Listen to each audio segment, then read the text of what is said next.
The Not So Perfect Pair by starcollectorsilas. Chapter 17.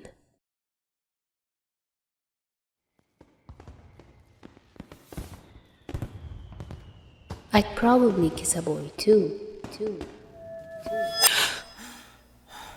Chuya launched himself up, paper scattering as he breathed heavily, eyes wide. Chuya doesn't dream necessarily. He's never had a proper dream with a story or full images. Sometimes he'll have glimpses of people or memories, but he doesn't dream. So what the fuck was that?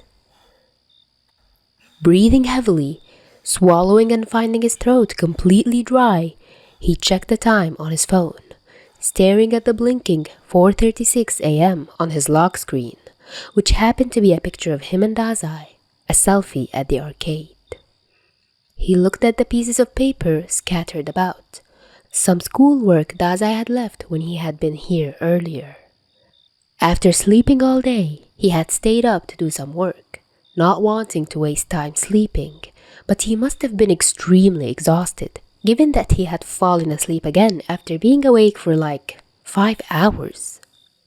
He stood up, leaving his room abruptly.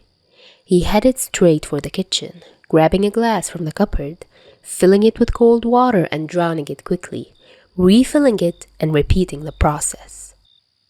When his throat wasn't drier than a desert, and he could think properly, he rinsed the cup out and put it out to dry, running a hand through his hair as he returned to his room quietly. Instead of sitting again, he started pacing in his room, biting his thumbnail as his thoughts raced. It had been so obviously and clearly Dazai's voice. So why does he not remember him saying it? Surely something like that, essentially a coming out, Chuya would remember. Did he make it up? Was he dreaming? How could he know? Did Dazai actually like boys? He stopped his pacing, running his fingers through his hair, tugging at the tangles that were forming at the nape of his neck. He grabbed a hair tie from his desk, pulling his hair into a hopefully decent ponytail, and then collapsed into his chair again. He took a deep breath, closing his eyes to try to sort through the thoughts in his brain. I'd probably kiss a boy too. When had he heard that? Opening his eyes again, his gaze landing on a pretty fountain pen sitting on his desk, he sighed, biting his nail again. Dazai had a habit of commenting on actors or characters from shows. Who could he remember him commenting on? Come to think of it, Dazai spoke about a lot of celebrity men affectionately. Well, not affectionately. Thirstily is more accurate. Chuya shuddered, thinking back to some of the comments he had seen under edits of fictional characters, courtesy of Dazai. He was creative, at least. But Chuya, embarrassingly, had a tiny secret he kept, even for a while, kept from Dazai. A popular K-pop group, the Flags, were literally Chuya's favorite group of idols of all time. All the members were handsome and talented, and they made good music. Their lead singer, a person named Lip Man, was genuinely considered to be the prettiest man in Japan, and not only by Chuya. But Chuya had been determined to keep the embarrassing obsession he had about a year ago a firmly guarded secret. When Dazai inevitably found the magazine cutouts of the various members and their interviews, he thought he'd never hear the end of it. However, when Chuya had come back into his room to see Dazai with the shoebox of cutouts open, Dazai hadn't made fun of him, hadn't even looked up, somehow never having had seen any of the idols before. Interestingly, 14-year-old Dazai hadn't been as interested in Lip Man as Chuya had been, though rather obviously still crushing on him now Chuya had the perspective of hindsight. He had instead been more curious and interested in Albatross, cheeks suspiciously pink as he had picked through the pictures. After the initial shock and embarrassment had worn off, Julia explained who they were and made Dazai sit through some of their most popular songs. All the questions Dazai had seemed to ask centered around Albatross. What does he do? What does he play? Why does he dress like that? He looks a bit like you, don't you think? Julia had let Dazai take one of the fan magazines with him and told him, "Read it fully. You need some lessons on pop culture. It's like you've been shut out from the world or some shit." As far as he's aware, Dazai did read the whole thing and was asking him about the fancy outfits and music videos the next day. Dazai was a big Albatross fan for a long while. Generally, Chuya, now that he's older and has gotten a little more experience in the world, was fairly sure he could put a name to that expression Dazai had been wearing. The "holy fucking shit, this one dude I had a crush on was not a fluke, why is there more than one guy I like, fuck" expression had been clearly there, now that he thinks about it. While he doesn't know if that first guy Dazai probably brushed off, if Dazai's realization had been similar to his own, was another guy, or just going through the various members of the flags and realizing there wasn't a single one that wasn't attractive to him, he was fairly sure now that Dazai, at the very least, liked male celebrities more than jokingly. He didn't want to guess the specifics. That was for Dazai to say. Hell, Dazai might not have come to terms with it himself. But maybe he had a chance. The thought made him feel sick, nausea crawling up his throat, and he shook his head, rubbing his face with his hands. He stared at his arms, at the blue lines covering them, and all he felt was guilt. But there was nothing saying he couldn't have a crush on other people while he has a soulmate. There was nothing to say he couldn't potentially date somebody while his soulmate is somebody else. His room was so quiet he could hear the electricity buzzing, and he took a shaky breath. He has a crush on Dazai. Surprisingly, after all the days of denying and denying it, the truth was so easy to admit. After years of knowing Dazai the best out of anyone and envisioning his future with Dazai, the feelings had developed. That was probably very normal. Dazai's birthday was in 6 days. He would find out his soulmate then, or at least he'd get a mark. Maybe once Dazai's birthday had passed, Dazai would decide he didn't want to date his actual soulmate. Maybe then he could have a chance. Even if he couldn't be with Dazai romantically, being around would be enough, he believes.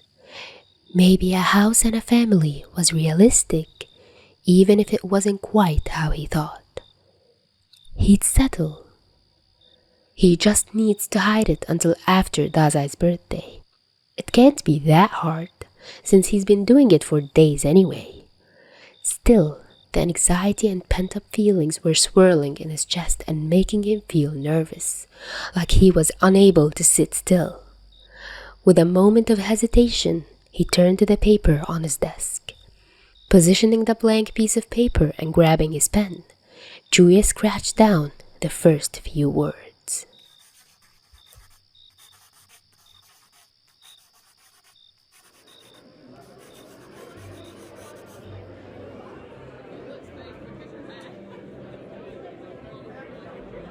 Oda had more friends than Dazai thought he would have.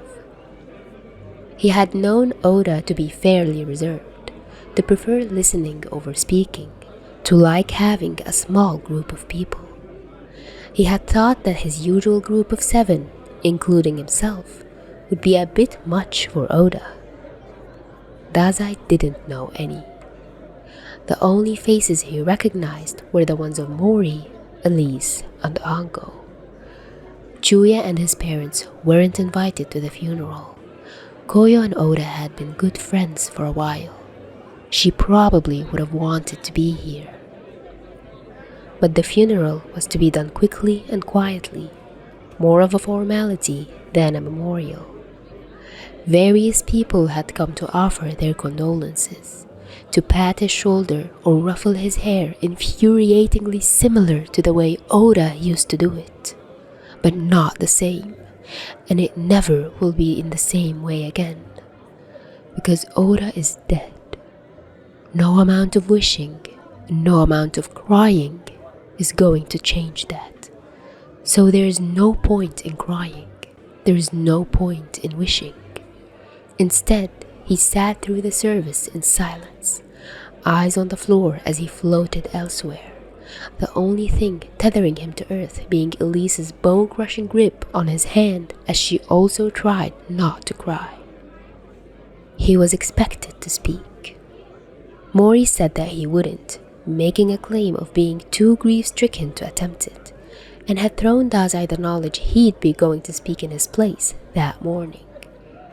He had no time to prepare, and no clue what to say. He didn't register the walk to the podium when he was prompted to go and speak.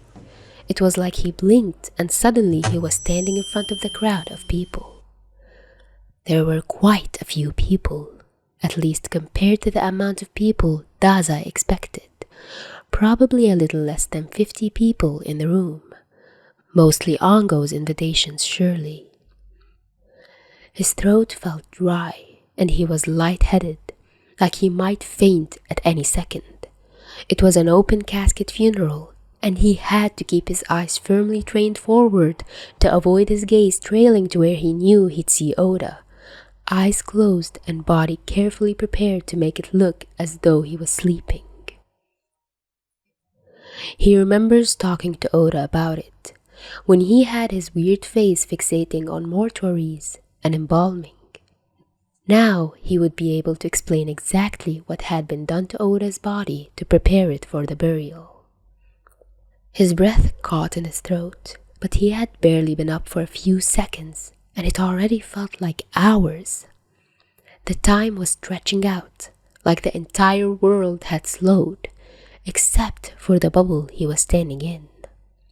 He cleared his throat and the world started turning again, as he dispelled as much emotion as he could. Hey, I've never been to a funeral before, and I've never heard a funeral speech before, so I don't know how these things go. He started, his voice wavering slightly.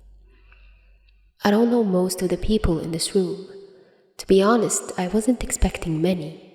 I thought Oda was much more reserved than he apparently was. He didn't talk to me much about how he was doing in school. He always seemed to prefer letting me speak. I think I just assumed he was a listener. There was a little laugh from somewhere, confirming that maybe Dazai hadn't really known Oda as well as he thought he had. He listened to anything and everything, and for that I am incredibly grateful. I wish I had listened more. Oda had so many stories, and I wish I remembered more. Wishing won't change anything though. Instead, we should just be thankful for what we did listen to, and for the stories we do remember. He had no clue where he was pulling this from. All he wanted was to scream and cry and shout, and yet here he was, pretending everything was okay, and that he could just be thankful for what he had, and not devastated over what he couldn't. This wasn't fair. He wasn't supposed to be up here. Guilt made him feel sick, like this was his fault, like he was taking time away from the people who actually knew Oda, that actually loved him, and that had been loved back. He wasn't always the best brother, but he was always there. He took care of me and Elise when there wasn't someone else to do it, and I wish there had been an opportunity to repay that to him. He was getting choked up, and he had to resist sending a glare at Mori, the wound of the night Oda died still fresh in his memory. He wasn't going to ruin this moment by making it spiteful. I remember how empty the house had felt after he moved out. I remember the excitement of going to see him for the first time after that. He had already dictated a spot for me to sit, a space on the windowsill in the kitchen looking out to the train tracks. He took a deep breath, wiping away a stray tear. "Urasaku." He stopped abruptly, blinking. Then, despite himself, he sniffed and laughed. "I haven't called Ora Urasaku for years," he said as an explanation for the sudden pause, wiping his face as suddenly there were more tears, despite how he promised he wouldn't cry.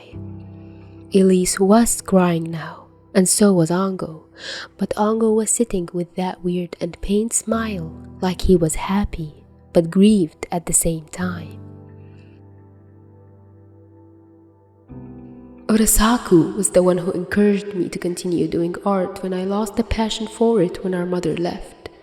Urasaku mended so many petty arguments between me and my best friend. Urasaku was the best person I knew, and he deserved so much more time than he had. If I could have taken his place, I'd do it in a heartbeat. Dazai somehow made it through the last of his little speech without sobbing, and wiped his face in another futile attempt to dry it as he returned to his seat, refusing to glance at the casket, and training his gaze on the ground, letting the tears drip onto his trousers as he ignored the rest of the funeral. Eventually, he became somewhat aware of people leaving, and Mori's disappointed sigh telling Daza he could get the bus back if he wanted to stay for the wake. He didn't want to, but he didn't say that, just letting Mori and Elise leave, staying sitting on the pew until he was the last person left. But then he lifted his head and Ango sat next to him, sighing. "That was a very lovely speech. Thank you," Ango said, his voice a little hoarse.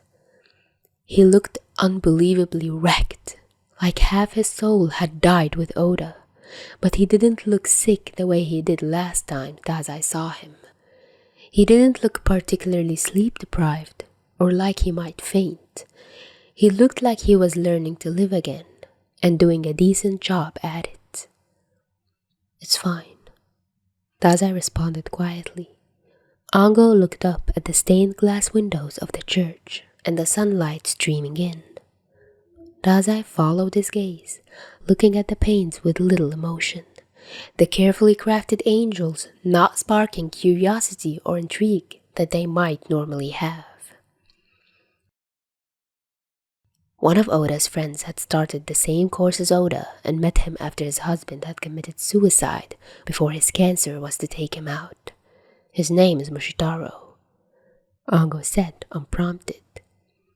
"He's very nice. We've become friends now." Ango looked down again, fiddling with a silver ring around his ring finger, running his finger over the band. Dazai's eyes fell to the ring, and he felt his stomach drop. "What's that?" he asked emptily. He didn't want to know. He already did. "Engagement ring," Ango answered, his voice heavy with grief. "I never got to actually ask. I assume he would have said yes." Dazai felt sick again. Of course Oda would have said yes. They could have gotten married. He looked back at the floor, wanting to disappear. He wondered if he'd ever feel happy again. "I forgot you used to call Oda that. I know he'd be proud of you, seeing you up there speaking so nicely even through everything." Dazai nodded. The words were stuck in his throat. He didn't think he'd be able to speak if he tried. Not that he wanted to. "Come to the wake and have something to eat. You can sit with me," Ango offered. Dazai wasn't in the position to argue, so he just nodded numbly, following Ango. He managed to get to know some of Oda's friends while he ate. He didn't have much before he ended up silently crying himself to sleep against Ango's shoulder. But he wasn't woken, left to sleep peacefully. Ango had carried him to the car and driven him home, waiting and letting him wake up on his own accord, sitting a little way down the street from his house. The grief weighed on his shoulders as he got home late in the afternoon, crashing into his bed as soon as he could. He was done crying. He just wanted to sleep.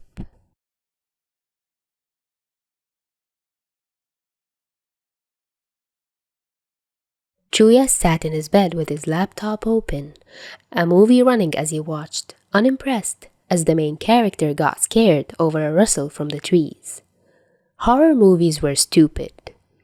What was actually horrifying was the scrunched up paper balls scattered across his floor from the early hours of the morning, and the abandoned attempt at trying to mold his feelings into words cohesive enough to count as poetry. And the fact that he hadn't heard from Dazai all day, which was probably more concerning than the impact his paper consumption rates would have on the environment. With the thousandth reminder he hadn't heard from Dazai all day, he sighed heavily, pausing the movie and picking up his phone, wasting no time as he went to Dazai's contact and hit the dial button. Dazai blinked blearily in the dark of his room as he was pulled out of his troubled sleep by a random Taylor Swift song playing from his phone. He picked it up, squinting in the light of his screen as he recognized Chuya's caller ID. "Hello?" he mumbled groggily as he sat up and answered the call. Chuya could have melted in relief, tension melting from him as he heard Dazai's hoarse and tired voice. His next thought was internal panic as his face went bright red at the sound of Dazai's hoarse and tired voice. "Dazai, I haven't heard from you all day. You didn't come over," he said quickly, clearing his throat to hide his fluster. Dazai let out a long breath as he heard Chuya speak, rubbing his eyes and yawning. "Yeah, sorry, I was busy. I wasn't at school either. Dazai hesitated. He couldn't just admit where he was. That would mean telling Chuya Oda died. He wasn't ready. He wasn't sure which part of him had decided he wasn't ready, or that he would hide it, but he wasn't going to admit it easily. "I was looking after Elise. She wasn't feeling well, and Mori was working. I stayed home to make sure nothing happened because her fever was bordering dangerous this morning. She's fine now." Chuya blinked, feeling a pang of concern shoot through him. "Oh, that must have sucked. I'm glad she's okay. It's good you stayed with her if Mori was gone. Honestly, Mori should have stayed with her in my opinion," Chuya remarked, irritation seeping into his tone on the last sentence. Mori was irresponsible when it came to his kids, from what Chuya could gather. If he could get Dazai and Elise to live with him, he would. He'd even share his room with Dazai. He'd have to get used to it if he wanted to marry Dazai anyway. Dazai hummed tiredly. He just wanted to go back to sleep, honestly. His eyes still hurt from crying so much. His arms burned with a need for pain, but he was too lazy to get up. Lazy maybe wasn't the best word. Even he could admit that at this point. He wasn't lazy, just depressed. So unbelievably depressed. Mori probably should have stayed, but he has more important things to do. I was super tired and have just slept most of the time since 3 p.m. anyway. He explained a little, getting up to change into something more comfortable to sleep in. He could at least do that. Chuya nodded, despite the fact that Dazai couldn't see him, able to hear Dazai moving about. He wasn't sure what to say, and instead he just closed down his laptop, getting up himself to put it on his desk. He turned his light off as he settled into his bed, listening to Dazai move on the other side. Dazai settled back into bed now that he was slightly more comfortable, curling up in the mess of his pillows and blankets, pulling one tightly around himself.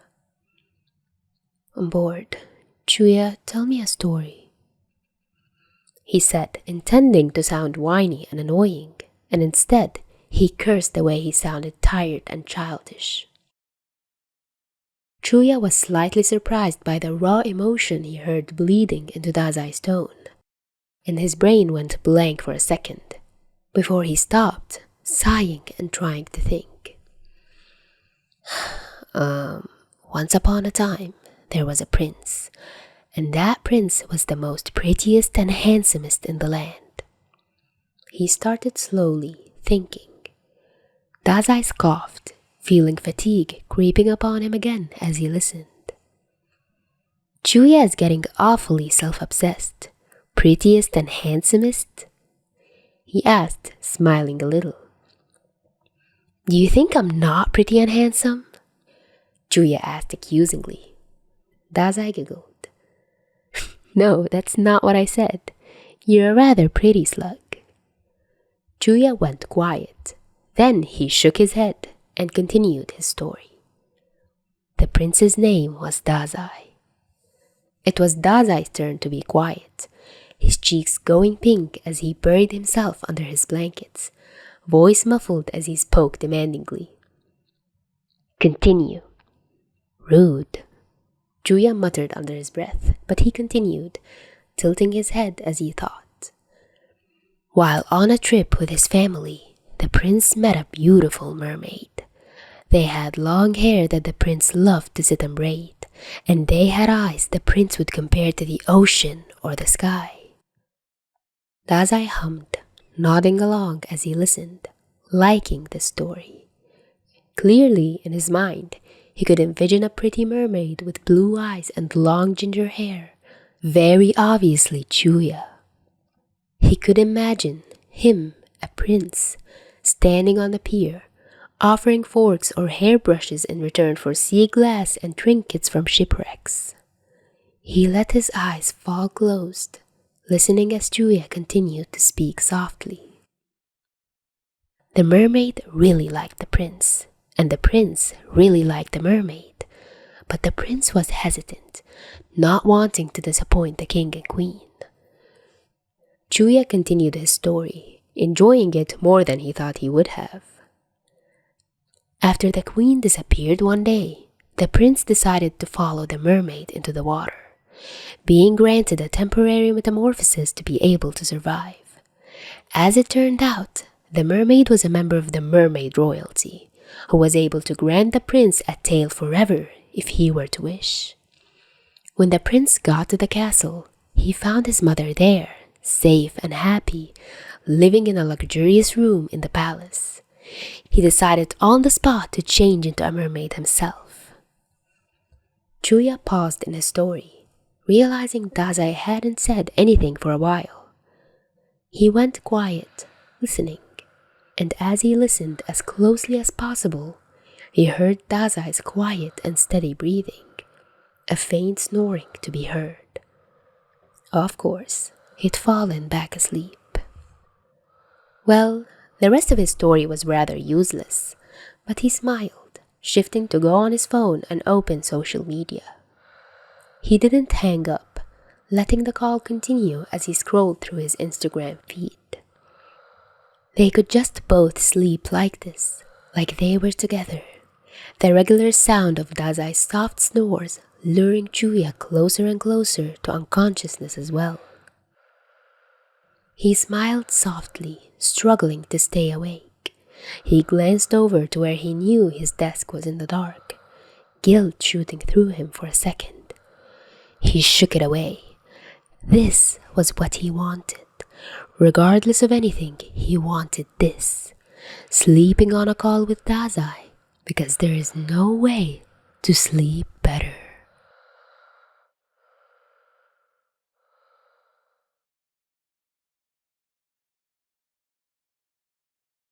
Oh, sad chapter. Super sad chapter. And it only gets heavier from here, so buckle up.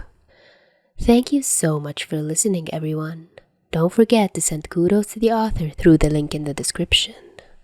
Also, if you'd like to request any fics, YouTube community tabs are now open for you to post, aside from Tumblr. And if you'd like to show more support or check out the monthly schedule, click the link through Ko-fi. Hope you have a great week. Till next time.